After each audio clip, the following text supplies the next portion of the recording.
Assalamualaikum warahmatullahi wabarakatuh. Selamat berjumpa lagi di channel Ancak Markawali. Baik, pada kesempatan video kali ini kita akan membahas materi hukum pidana di pertemuan ke-1, yaitu pengertian hukum pidana beserta ruang lingkup di dalam hukum pidana. Nah, sebelum kita membahas lebih jauh, alangkah baik bagi adik-adik atau sahabatku dimanapun berada yang baru berkunjung di channel ini, jangan lupa tekan tombol like, subscribe, comment, and share agar channel ini makin berkembang dan saya pun semakin semangat memberikan konten yang bermanfaat, menarik, menghibur bagi Anda semua. Mari kita ke pembahasannya.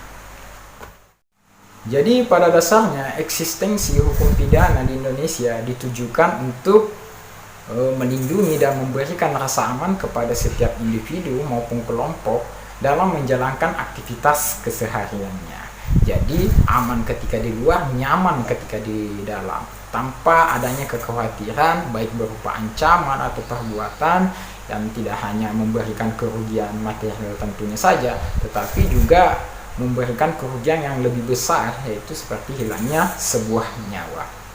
Nah, dari pengertian hukum pidana itu sendiri, saya mengutip pendapat dari salah satu hukum pidana Indonesia, yaitu Moljatno.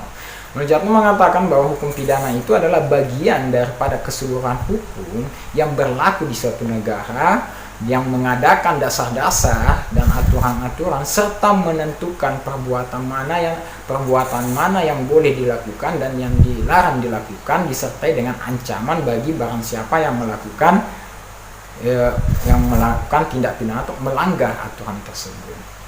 Nah, jadi dapat kita sederhanakan pengertian hukum pidana itu sendiri adalah hukum yang mengatur perbuatan-perbuatan yang sudah dilarang ditentukan di dalam undang-undang, sekaligus memberikan hukuman kepada setiap orang yang melakukan perbuatan-perbuatan yang memenuhi unsur-unsur tindak pidana sebagaimana disebutkan di dalam kitab undang-undang hukum pidana.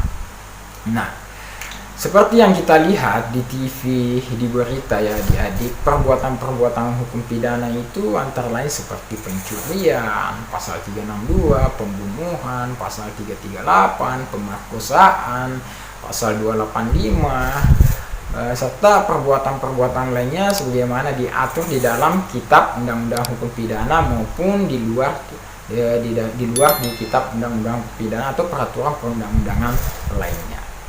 Lalu kemudian berbicara hukum pidana, ternyata ada dua pengertian hukum pidana ya, yaitu ada hukum pidana dalam arti luas dan hukum pidana dalam arti sempit. Hukum pidana dalam arti luas ini meliputi dua bentuk hukum pidana ya, yaitu hukum pidana material dengan hukum pidana formil. Hukum pidana material ini adalah hukum pidana atau isi di dalam kitab undang-undang hukum pidana. Ketentuan yang mengatur di dalam hukum pidana material ini adalah KUHP, jadi kitab undang-undang hukum pidana.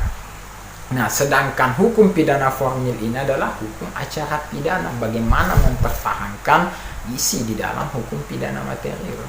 Ya, ya, ketentuan yang mengatur hukum pidana formil ini adalah KUHP atau Kitab Undang-Undang Hukum Acara Pidana atau KUHAP. Baik adik-adik. Nah, kemudian berbicara ruang lingkup hukum pidana itu sebenarnya kita berbicara tentang tiga hal, yaitu apa, siapa, dan bagaimana. Apa saja perbuatan yang dapat dipidana. Siapa saja yang dapat dipidana. Bagaimana sebuah hukuman dapat dijatuhkan kepada seseorang yang melakukan tindak kejahatan. Nah, selain berkenaan dengan ruang lingkupnya, adik-adik, di dalam hukum pidana ada dua unsur di dalam tindak pidana. Jadi ada dua unsur dalam tindak pidana. Itu unsur subjektif dengan unsur objektif. Unsur subjektif ini adalah unsur-unsur yang melekat kepada diri si pelaku. Jadi unsur subjektif ini perasaan, hati, sikap batin, mensria atau kolbu seseorang dalam mewujudkan suatu tindak pidana. Apakah kejahatan itu dilakukan karena niat, sengaja, lalai, terpaksa, membela diri, atau mungkin melakukan kejahatan dengan terencana.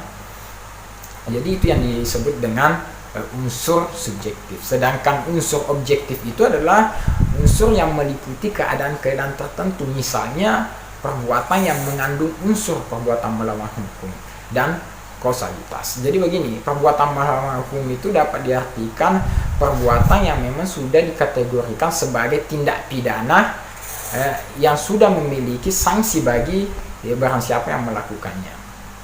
Adapun ajaran kausalitas ini berkaitan dengan hubungan antara tindak pidana sebagai penyebab dengan suatu kenyataan sebagai akibat. Jadi kalau diibaratkan ini adalah penyebabnya adalah si A, akibat kerugian itu akibatnya memberikan kerugian kepada si B. Jadi A adalah penyebabnya, B itu adalah kerugian B itu adalah akibatnya. Jadi mungkin seperti begitu ya. Lalu kemudian kita lanjut. Nah, berbicara hukum pidana juga ada tujuan di dalam hukum pidana. Nah, tujuan di dalam hukum pidana itu sebenarnya ada dua ya, menjelaskan tujuan hukum pidana. Ada dua aliran, ada aliran klasik dengan aliran modern. Aliran klasik ini menekankan kepada pembelasan ya, berorientasi kepada perbuatannya ya. Sedangkan aliran modern ini lebih berorientasi kepada si pelakunya, bagaimana melindungi masyarakat dari kejahatan. Jadi kalau kita melihat perbedaan dari aliran klasik dengan aliran modern ini, jadi aliran klasik ini lebih menekankan kepada pembelasan bahwa satu-satunya yang dapat memberantas kejahatan itu adalah hukum pidana. Berbeda dengan aliran modern. Aliran modern tidak dimaksudkan sebagai pembalasan, tetapi dimaksudkan sebagai sarana untuk memperbaiki si terpidana. Jadi aliran modern menjadikan hukum pidana sebagai ultimatum remedium atau sebagai sarana terakhir dalam menyelesaikan permasalahan hukum apabila sarana hukum yang lain tidak berfungsi dengan baik. Lalu kemudian kita masuk ke fungsi hukum pidana.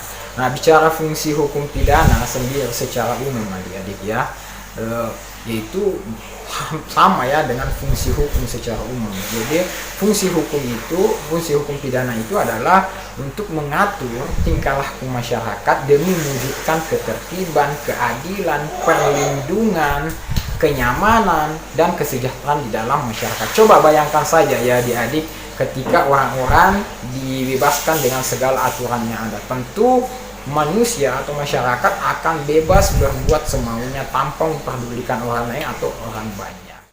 Demikian yang bisa saya sampaikan pada sesi materi hukum pidana pertemuan pertama. Insya Allah kita akan berjumpa kembali di sesi selanjutnya di pertemuan kedua. Lebih dan kurangnya mohon dimaafkan. Akhir kata, wassalamualaikum warahmatullahi wabarakatuh.